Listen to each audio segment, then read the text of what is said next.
अंशु, देखा आपने, किसी चीज़ की अगर बारीकी में जाएं तो उत्कृष्टता प्राप्त करने के लिए आपको सीखना पड़ता है, जानना पड़ता है।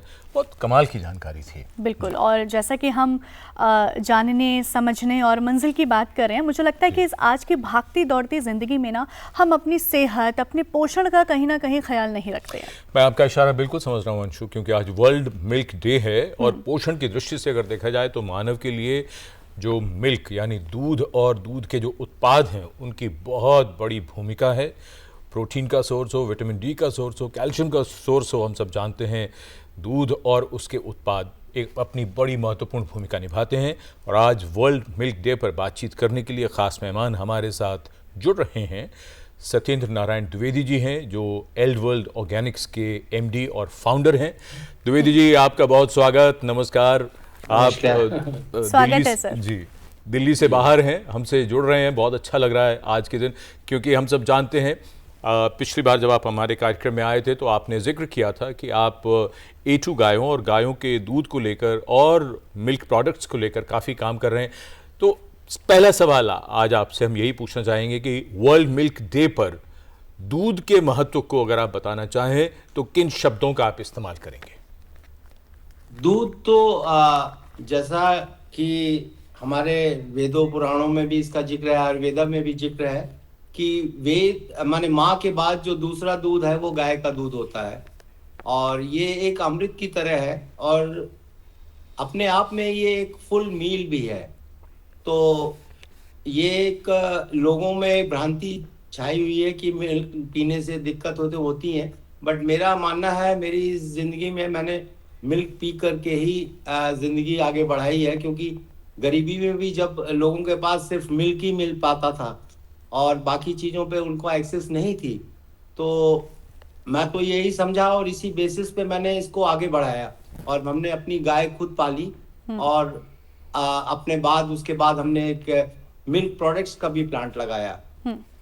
जी सर, दूध की बहुत सारी हमारे पास में वैरायटीज़ आती है, लाइक टोन्ड, डबल टोन्ड और फुल क्रीम दूध। इसमें क्या फ़र्क है और कौन सा सही चयन हो सकता है लोगों के लिए?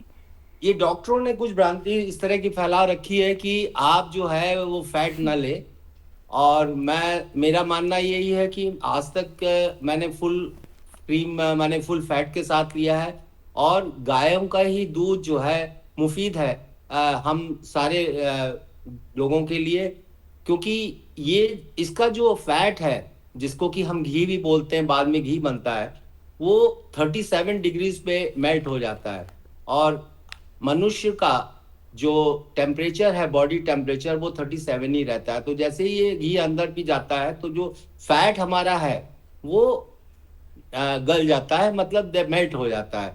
और ये पोषक तत्व है जो कि खाली पेट लेने से भी लोगों में इसको बहुत ही मुफीद माना गया है। आयुर्वेदा में भी कहा गया है कि खाली पेट लेने से ये आपके आंतों की रक्षा करता है, उसमें लुब्रिकेंट देता है।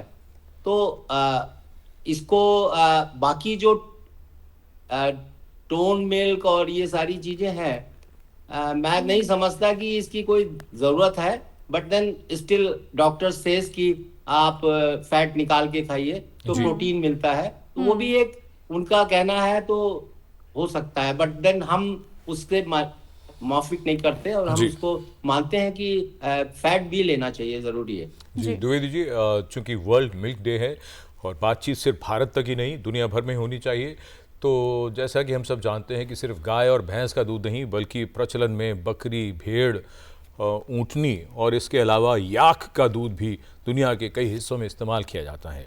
आपकी जानकारी क्या कहती है कि इन सब में कौन सा श्रेष्ठ, या इलाकों के हिसाब से जो जहां मिलता है वो ठीक है? गाय और भैंस में मैंने जैसे आपको बताया कि गाय का जो दूध है, जो फैट है, वो 37 डिग्रीज पे मेल्ट होता है और भैंस का जो है 42 पे होता है। तो इसलिए लोग पहले कहते थे गरिष्ठ करता है, उसका रीजन सिर्फ यही था जो कि अभी प्रूव है। तो गाय का दूध हर मामले में, और स्पेशली जो इंडियन काउज हैं जिनके की हैम्प होता है पीठ पे, कुबड़ होता है, वो दूध पीना ऑलवेज अच्छा है, बशर्ते कि वो शुद्ध हो। शुद्ध आजकल मिलना ही एक बड़ी समस्या है और इट्स सभी लोगों को शुद्ध मिल जाए तो मेरे ख्याल से लोगों का स्वास्थ्य भी ठीक रहेगा और उनको अस्पताल जाने की भी जरूरत कम पड़ेगी। जी सर, कुछ लोग आजकल हम देखते हैं कि लैक्टोज इंटॉलरेंस और वीगन फूड की बात करते हैं, वीगन ऑप्शंस की बात करते हैं। इस बारे में क्या कहना चाहेंगे सर आप? जी, लैक्टोज इंटॉलरेंट का मैंने जो अपना अनुभव किया है उसमें अगर वो लैक्टोज इंटॉलरेंट पीपल आदमी जो हैं वो अगर इसको लें देशी गाय का दूध, क्योंकि आज के जमाने में सारा जो दूध मिलता है वो मिक्स दूध होता है, जो बड़ी बड़ी कंपनियां जो बना करके देती हैं उसमें कोई खालिस दूध A2 गाय, मतलब जिसको कि हम अपनी देशी गाय जैसे साहिवाल हो गई, गीर हो गई, कांकरेज हो गई, इनका दूध अगर निखालिस मिला जाए तो मेरे को नहीं लगता कि वो लैक्टोज इंटॉलरेंट होगा। उनको चाहिए कि इन्हीं गायों का दूध सेवन करें। और ये लैक्टोज इंटॉलरेंट कई लोगों को मैंने ये दूध पिलाया जिससे उनको कोई तकलीफ नहीं हुई है। ये मेरा अनुभव है जो मैं शेयर कर रहा हूँ। जी सर, दूध से रिलेटेड जैसे अगर आम घरों की रोज़मर्रा की ज़िंदगी की बात करें तो क्या हर उम्र में दूध का कोई पैमाना है? और क्या जैसे कुछ बातें हैं कि दूध को खड़े होकर पीना चाहिए, बैठकर पीना चाहिए, ऐसी कोई बात आप हमारे व्यूअर से साझा करना चाहें सर? जी, पानी भी कहते हैं बैठ के ही पीना चाहिए और बैठ के ही दूध भी पीना चाहिए। ये तो बड़ा मतलब मैंने देखा है कि मेरी माँ भी मेरे को बताती थी कि बैठ के पिया करो, बैठ के ही खाना खाना भी जरूरी है। लेकिन अब आज के समाज में जहाँ वक्त है लोगों को जल्दी खा करके, खड़े होकर के खा करके भी जाते हैं, जो कि ठीक नहीं है और उनको कि वो बैठ करके ही इसका सेवन करें। जी जी, सत्येंद्र नारायण द्विवेदी जी, बहुत धन्यवाद आपका। आप इस चर्चा में आज वर्ल्ड मिल्क डे पर हमारे साथ जुड़े, धन्यवाद आपका एक बार फिर।